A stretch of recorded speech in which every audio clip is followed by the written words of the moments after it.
Friends, आज हम Illustrator के 2 कमांड और एक टूल सीखेंगे, जिसमें सबसे पहले हम ऑब्जेक्ट को किस तरीके से अरेंज करना होता है वो देखेंगे और उसके बाद ऑब्जेक्ट को रिफ्लेक्ट किस तरीके से किया जाता है वो सीखेंगे।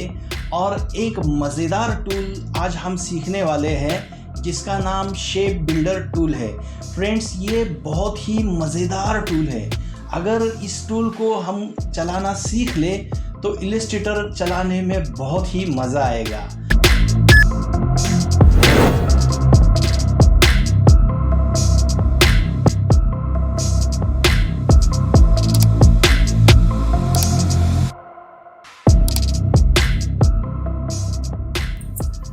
नेक्स्ट हम देखेंगे कि ऑब्जेक्ट को अरेंज किस तरीके से करते हैं। मान लीजिए ये एक साथ में मिले हुए हैं और हम ये चाह रहे हैं कि ये जो रेड वाला सर्कल है ये ऊपर आ जाए, यानी ब्लू और येलो के ऑब्जेक्ट से भी ऊपर आ जाए। तो इसके लिए हमें क्या करना होगा कि हमें सीधा इस ऑब्जेक्ट को सिलेक्ट करके ऑब्जेक्ट में अगर हम जाएंगे तो हम यहां देख सकते हैं अरेंज ब्रिंग टू फ्रंट, यानी हम इसे फ्रंट में इस तरीके से अरेंज कर सकते हैं।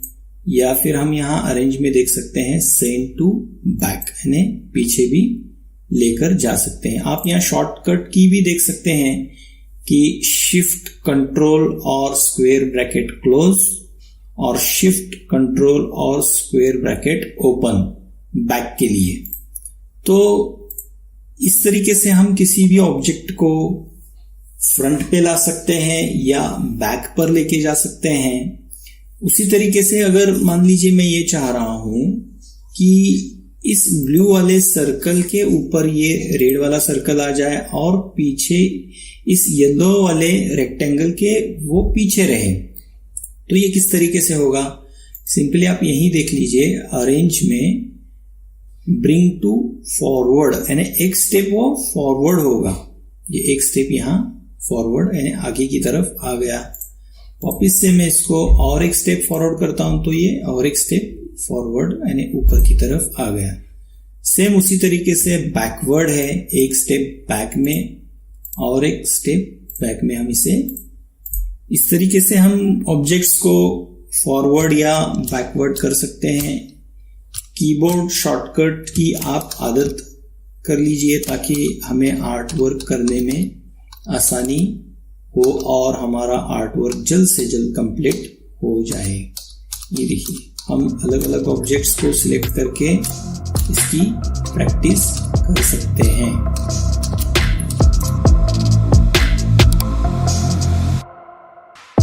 अब एक टूल हम देखेंगे कि ऑब्जेक्ट को रिफ्लेक्ट किस तरीके से किया जाता है।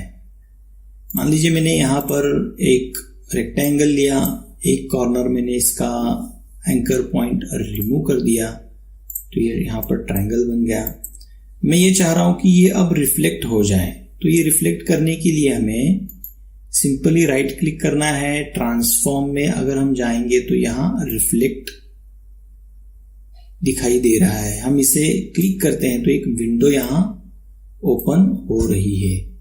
अगर हम यहां देखें तो हॉरिजॉन्टल है, वर्टिकल है, यानी ये हॉरिजॉन्टली रिफ्लेक्ट होगा या वर्टिकली रिफ्लेक्ट होगा। और यहां हमें उसका प्रीव्यू भी दिखाई देगा कि ये किस तरीके से रिफ्लेक्ट हो रहा है। आप यहां देखें तो ये अभी हॉरिजॉन्टली रिफ्लेक्ट हो रहा है, यानी जो एज नीचे की तरफ थी वो ऊपर की तरफ उसको रिफ्लेक्ट कर रहा है और जो ऊपर की तरफ एज थी वो नीचे की तरफ रिफ्लेक्ट हो रही है। इसी तरीके से हम वर्टिकल पर अगर चेक करते हैं, टिक करते हैं, तो यहां हम देखेंगे तो ये जो राइट साइड वाली जो एज है वो यहां लेफ्ट साइड में रिफ्लेक्ट हो रही है। यहां हम प्रीव्यू की मदद से देख सकते हैं। सिंपली हम अगर इसे ओके करेंगे तो देखिए ये रिफ्लेक्ट हो गया। ये कंट्रोल Z की मदद से हम देखेंगे ये इस तरीके से था, लेकिन जब हमने इसे रिफ्लेक्ट किया तो ये इस तरफ आ गया। दोस्तों यहाँ रिफ्लेक्ट के अंदर आप देखेंगे तो और एक चीज हमें यहाँ काम आने वाली है कि हम अगर किसी ऑब्जेक्ट को रिफ्लेक्ट करते हैं और यहाँ देखिए कि कॉपी है, तो उस ऑब्जेक्ट की वो रिफ्लेक्ट के साथ में हमें कॉपी बनाकर देगा। देखिए ये हमें यहाँ पर उसने कॉपी बनाकर दिया। तो ये भी एक मज़ेदार सा टूल है और ये भी हमें बहुत ही ज़्यादा यूज़ आने वाला टूल है।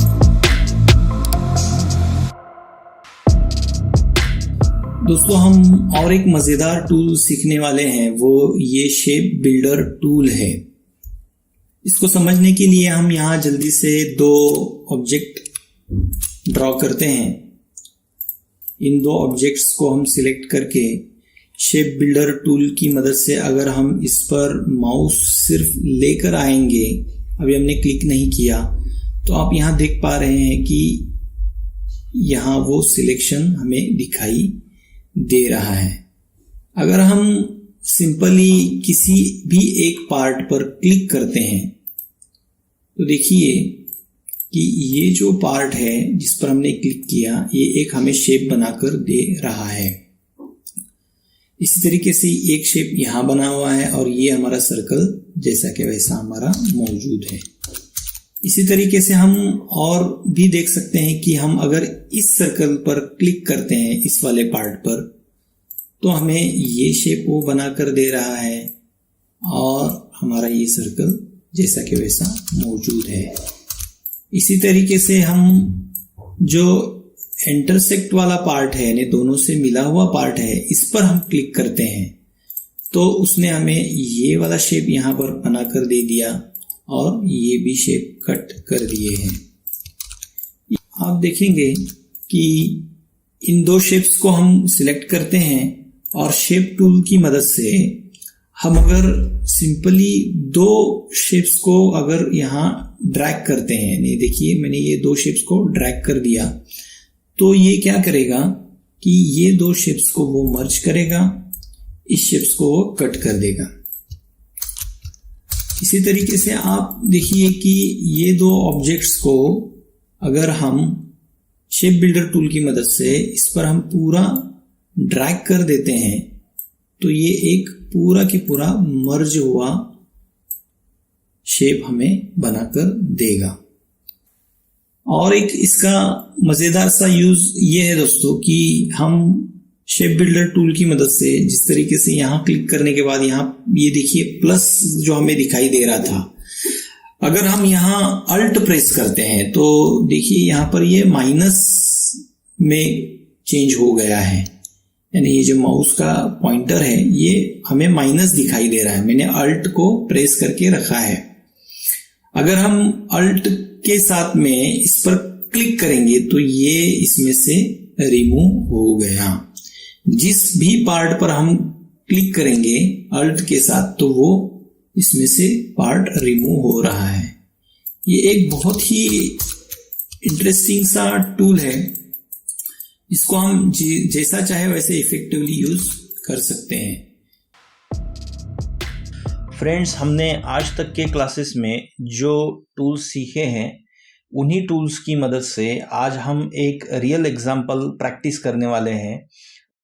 सबसे पहले हम एक सर्कल ड्रॉ करेंगे और डायरेक्ट सिलेक्शन टूल की मदद से बॉटम वाले नोड को हम नीचे की तरफ लाते हैं और एक उसकी कॉपी बनाकर उसे हम शेप बिल्डर टूल की मदद से एक्स्ट्रा वाला पार्ट रिमूव करेंगे। और इसे समझने के लिए हम एक टेम्पररी कलर बना देते हैं, यहाँ पर थोड़ा डार्क, और उसका स्ट्रोक हम 3 रखते हैं और एक कॉपी हम यहाँ बनाते हैं। कॉपी किस तरीके से करना है, स्केल कैसे करना है, ये हमने सीखा हुआ है। यहाँ पर भी हम शेप बिल्डर टूल की मदद से जो अननेसेसरी पार्ट है हम उसे कट करते हैं और स्केल थोड़ा उसका डाउन करके मुनासिब साइज हम यहाँ लगा देते हैं। और एक इलिप्स हम ड्रॉ करते हैं और यहाँ हम उसे फिट करते हैं और उसका भी स्ट्रोक हम रखते हैं 3। पेन टूल की मदद से हम यहाँ नीचे की तरफ एक वर्टिकल लाइन क्रिएट करते हैं और पूरे ऑब्जेक्ट को सिलेक्ट करके उसको स्केल डाउन करके यहाँ रखेंगे। अब यहाँ पर हम इसे थोड़ा बड़ा कर लेते हैं और डायरेक्ट सिलेक्शन टूल की मदद से इसे सही करेंगे।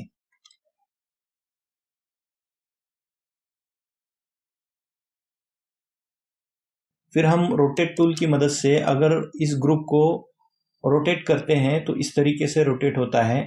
तो हम एंकर पॉइंट को अगर यहाँ नीचे की तरफ क्लिक करेंगे तो देखिए हम उसे किस तरीके से रोटेट कर सकते हैं, और जब रोटेट करेंगे तो इसकी कॉपी किस तरीके से बनाना है ये हमने पिछले वीडियो में सीखा है। इसे हम यहाँ एक कॉपी बना लेते हैं, फिर और एक यहाँ, और शिफ्ट हमें होल्ड करना होगा और इनको इस अंदाज में यहाँ पर हम अलाइन करते हैं। थोड़ा फिनिशिंग की ज़रूरत है। देखिए मैं एंकर पॉइंट को बार बार वहाँ पर क्लिक कर रहा हूँ ताकि हमारा रोटेट उस पॉइंट से हो। फिर हम इसे कलर बनाने जा रहे हैं।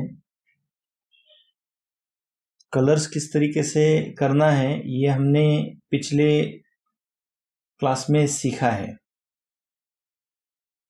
फ्रेंड्स, अगर हम पिछली क्लासेस को सही तरीके से समझेंगे और उन्हें प्रैक्टिस करेंगे तो आपको ये एग्जाम्पल बनाना आसान होगा।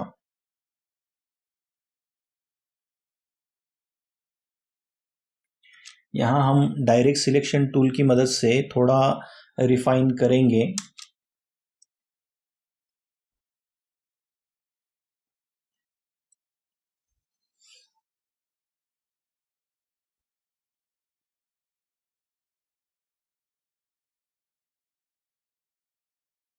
फिर यहाँ हम एक सर्कल ड्रॉ करते हैं और यहाँ सेंटर में उसे रख देते हैं, और एक एलिप्स यहाँ हम ड्रॉ करेंगे और यहाँ उसे अलाइन करेंगे कि ऑब्जेक्ट किस तरीके से बनाना है ये भी हमने सीखा है। फिर इसकी हम एक कॉपी बना लेते हैं और वहीं पर हम उसे पेस्ट कर देते हैं, तो ये वही पेस्ट हो जाएगा। फ्रेंड्स, हम यहाँ इलिप्स की और एक कॉपी बनाते हैं और यहाँ शेप बिल्डर टूल की मदद से उसे कट करेंगे।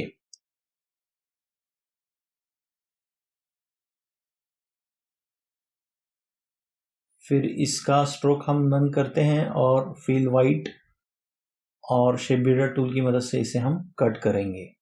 फिर हम इसे वहीं पर वापस पेस्ट करेंगे। हमने उसकी कॉपी बनाकर रखी हुई थी।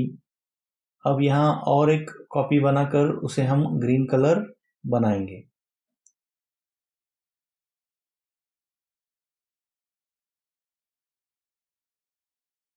इसकी हम आउटलाइन रिमूव करते हैं।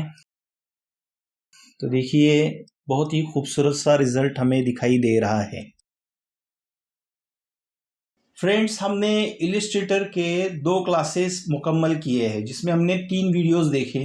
इसमें बहुत सारी हमने कमांड और टूल्स सीखे हैं। उम्मीद है आपको ये टूल्स और कमांड्स समझ में आए होंगे। फ्रेंड्स, ये बहुत बेसिक टूल्स और कमांड्स हैं, लेकिन इन टूल्स की मदद से हम सॉफ्टवेयर पर अच्छी तरीके से कमांड हासिल कर सकते हैं। इनको आप अच्छी तरीके से प्रैक्टिस कर लीजिए। आप कोई भी डिज़ाइन हो बहुत ही इजीली फास्ट में कर पाएंगे। तो लाइक और सब्सक्राइब करना ना भूलें। Thanks for watching.